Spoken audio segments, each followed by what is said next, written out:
예, 2장 강의 시작하도록 하겠습니다. 2장은 이제 가입자에 대해서 이야기를 하고 있는데요. 제가 그 오리엔테이션에서 말했다시피, 국민건강보험법 같은 경우는 주요 당사자 중에 가입자가 있다고 그랬죠. 일반 국민을 대상으로 하는 가입자에 대한 것인데, 이 부분 같은 경우는 근데 그 국민건강보험법 자체가 좀 객관식 지문을 내기에 참 좋은 법률이긴 한데, 요 가입자 부분 같은 경우도 객관식이 나오기 참 쉬운 부분이에요. 근데 이제 전체적인 학습 방향 같은 경우는 특히나 잘 나오는 것이 건강보험 이 국민을 관리하는 방식이거든요. 이게 어떻게 말하자면은 가입자, 지역가입자, 직장가입자, 피부양자 이런 식으로 나눠서 국민을 관리하는 거예요. 말하자면 건강보험법의 대상으로서 그런 부분들에 대해서 구별을 해주셔야 되고 서로 이제 구별을 하려면 기준이 있어야겠죠. 기준에 대해서 확실하게 파악을 해주셔야 되고 그 다음에 이제 자격이 이 국민을 관리하면서 이 사람을 어디에 넣을 것인가, 지역가입자에 넣을 것인가, 직장가입자에 넣을 것인가, 피부양자에 넣을 것인가, 그런 부분들에 대한 기준을 파악한 다음에 그것을 어느 시점에 넣을 것인가, 취득, 변동, 상실 시기 이런 부분들에 대해서 잘 파악을 해주셔야 돼요. 왜냐하면은 그런 부분들에 대해서 사실은 가입자가 언제 어떻게 되느냐에 따라서 그 대상자가 보험급여를 언제 어떻게 받느냐, 보험료를 언제 어떻게 내느냐 이런 부분들이 다 달라질 수 있기 때문에요. 상당히 중요한 부분이라고 할 수 있습니다. 나 헷갈리기도 쉬워요. 기준도 그렇고 시기도 그렇고. 자, 그러면은 이제 그 건강보험 가입자, 그다음에 피부양자, 국민을 관리하는 방식에 대해서 한번 알아볼게요. 이제 건강보험 같은 경우는 전 국민을 상대로 하는 것이기 때문에 국민들의 카테고리가 구분을 어떻게 하느냐를 결정을 해야 되는데 보시면 이제 제5조부터 시작합니다. 자, 제5조 국내에 거주한 국민은 건강보험의 가입자 또는 피부양자가 된다. 그러니까 기본적으로 원칙은 건강보험의 가입자나 피부양자가 원칙이에요. 근데 이제 예외사항이 있는 거죠. 1항 1호, 2호에 대한 예외가 있는데 근데 이제 2호에서도 가목, 남목은 또 예외예요. 2호의 예외. 그래서 이제 이런 부분들 같은 경우는 어떠냐면은 여러분들이 가입자에 대해서 이야기를 할 때 예를 들어서 이제 객관식 지문으로 나올 때 이런 사람은 가입자에 해당이 되는가, 가입자의 예외가 될 수 있는가, 아니면 피부양자가 될 수 있는가, 피부양자의 예외가 될 수 있는가 이런 식으로 나올 수가 있거든요. 그러니까 그 대상자나 예외 사항 같은 것들 정확하게 파악을 해주시면 좋습니다. 그리고 이제 2항 같은 경우는 피부양자에 대해서 이야기를 하고 있는데 피부양자 같은 경우는 중요한 게 건강보험의 가입자에 직장가입자하고 지역가입자가 있다는 거 아마 다 아실 거예요. 학생분들은 모르실 수도 있으려나?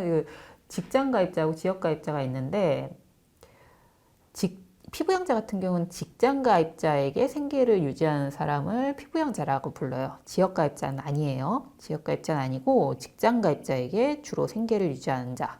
그것이 피부양자라고 합니다. 근데 물론 무조건 되는 것은 아니고 소득이나 재산이나 이런 것들이 이제 기준 이하여야 되는데 보시면은 여기 배우자, 직계존속, 배우자의 직계존속 포함, 직계비속, 배우자의 직계비속 포함, 배우자, 형제자매 이런 식으로 피부양자가 될 수 있는 기준도 또한 정해져 있어요. 그러니까 완전 남이 제3자가 이 피부양자 직장가입자한테 주로 생계를 의존한다고 해서 피부양자로 올라갈 수 있는 게 아니라는 거 정확히 아셔야 되고 그다음에 그 직장가입자의 형제자매로 한정이 되어 있잖아요. 형제자매까지 되는데 형제자매의 배우자까지는 포함이 안 되는 거예요. 배우자까지 포함이 되는 것 같은 경우는 배우자까지 정확하게 명시가 되어 있어야 됩니다. 피부양자가 될 수 있는 건 여기에 이제 나열되어 있는 사람들 뿐이라는 거 정확하게 기억을 해주셔야 되고요. 보기에도 참 객관식 나오기 참 좋게 생겼죠. 네, 그거 기억을 해주셔야 되고 그다음에 이제 가입자 종류가 있는데 아까 말씀드렸다시피 모든 가입자는 직장 가입자와 지역 가입자예요. 딱 반으로 그러니까 그 서로 겹치지 않고 서로 딱 나눠진다고 보셔야 돼요. 자, 보시면은 이제 제6조 2항 모든 사업장의 근로자 및 사용자와 공무원 및 교직원은 직장 가입자가 된다. 아까 그 제1장 총칙에서 제3조 정의로 다시 한번 가보시면은 근로자, 사용자, 공무원, 교직원 전부 따로 이제 정의가 되어 있었는데 그런 게 이런 데서 드러나는 거예요. 근로자의 사용자나 공무원, 교직원은 포함이 안 된다는 뜻이죠. 네.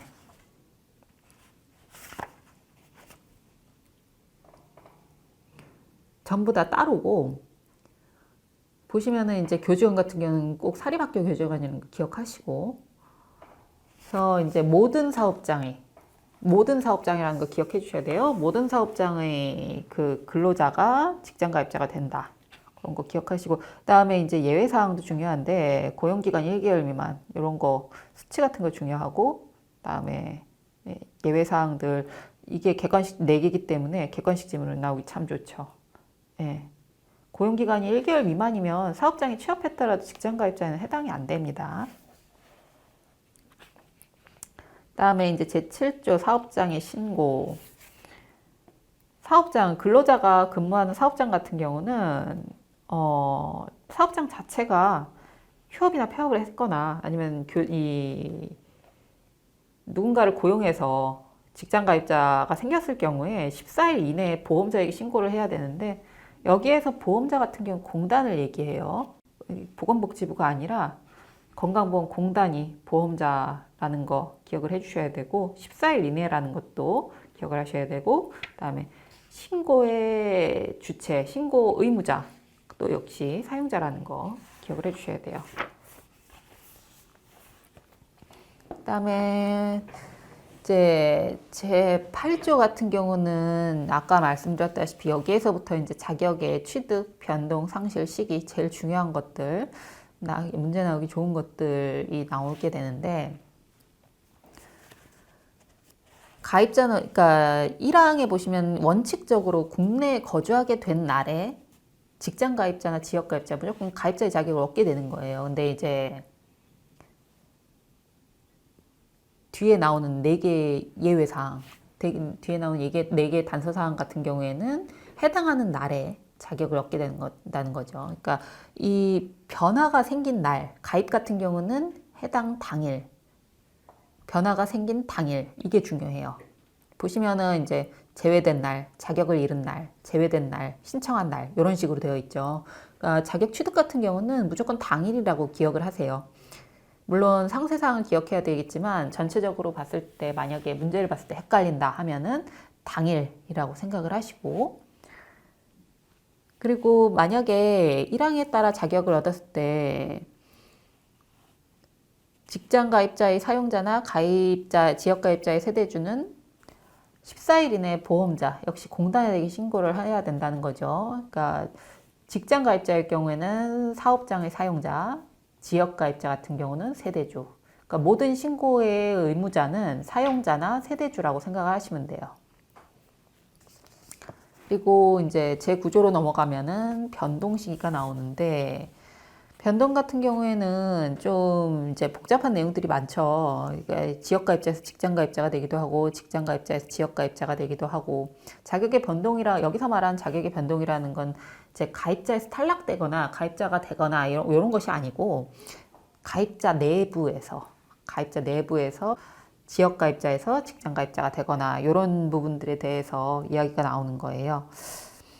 자, 그러면은 이 자격이 변동되는 날, 자격의 변동 시기 이런 것 같은 경우는 지역 가입자가 직장 가입자가 되거나 직장 가입자가 또 다른 적용 대상 사업장의 사용자나 근로자가 되거나 그리고 직장 가입자가 해고가 되거나 그리고 사용자의 사업장이 휴업이나 폐업을 했거나 보시면은 이제 그 다음 날인 항목이 있고 해당한 날인 항목이 있어요. 보시면은 제 구조 1항 3호, 4호 같은 경우는 다음 날이고요. 그다음에 나머지 3개 그건 당일이죠. 그런 거 이제 저희가 책에는 밑줄을 쳐놨는데 다음 날에다 밑줄을 쳐놨는데요. 다음 날 요거하고 그다음에 이제 나머지 세 개 당일 요거는 구분을 해주셔야 돼요. 그래야지 이제 객관식으로 나왔을 때 헷갈리지가 않습니다. 그다음에 이제 제2항 요것도 이제 신고에 대한 문제. 마찬가지로 사용자와 세대주가 14일 이내 보험자에게 신고해야 된다는 얘기입니다.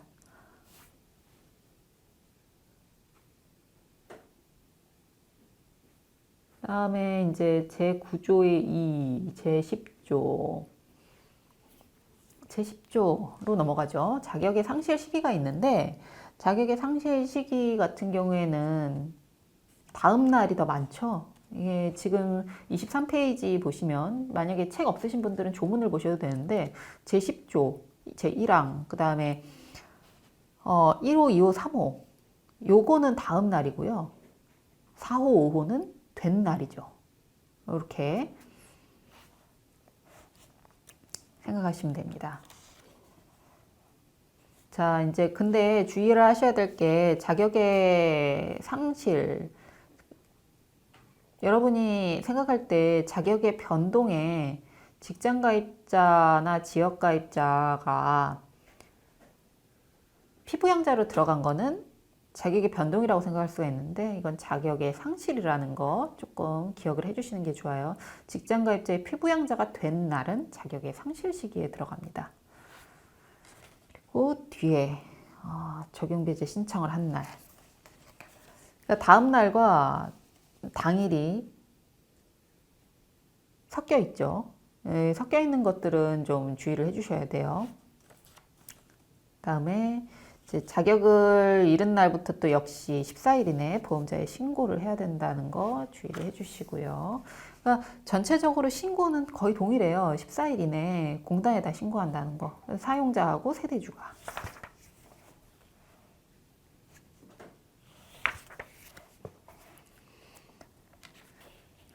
그다음에 이제 나머지 내용들 같은 경우는 가입자 같은 경우 나머지 내용들 같은 경우는 그렇게 뭐 주의를 해야 될 건 없어요. 자격 취득의 확인, 뭐 건강보험증 상당히 그냥 상식적인 내용인데 특히 이제 건강보험증 같은 경우는 2020년부터 그 모바일 서비스를 시행을 했어요. 그러니까 국민건강보험공단 전체적인 우리나라 그 국가기관이나 공사, 공단 같은 경우에 대국민 서비스를 중시하게 된 지가 꽤 됐죠. 그러니까 서비스와 편의성을 굉장히 중요시하게 됐는데 그 서비스의 일환의 하나라고 보시면 됩니다. 모바일 건강보험증.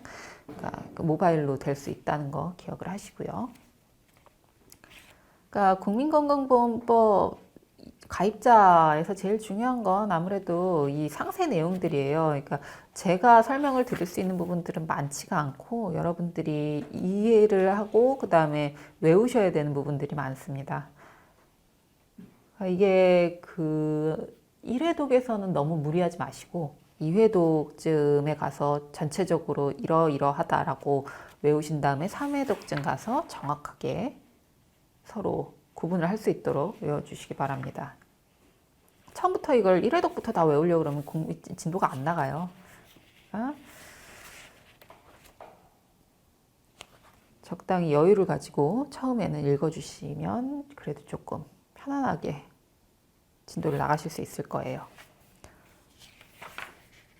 자, 그러면 이제 2장 같은 경우는 이제 이렇게 그냥 말씀을 드려봤고 3장, 그 다음에는 이제 3장 국민건강보험공단 강의에서 뵙도록 하겠습니다.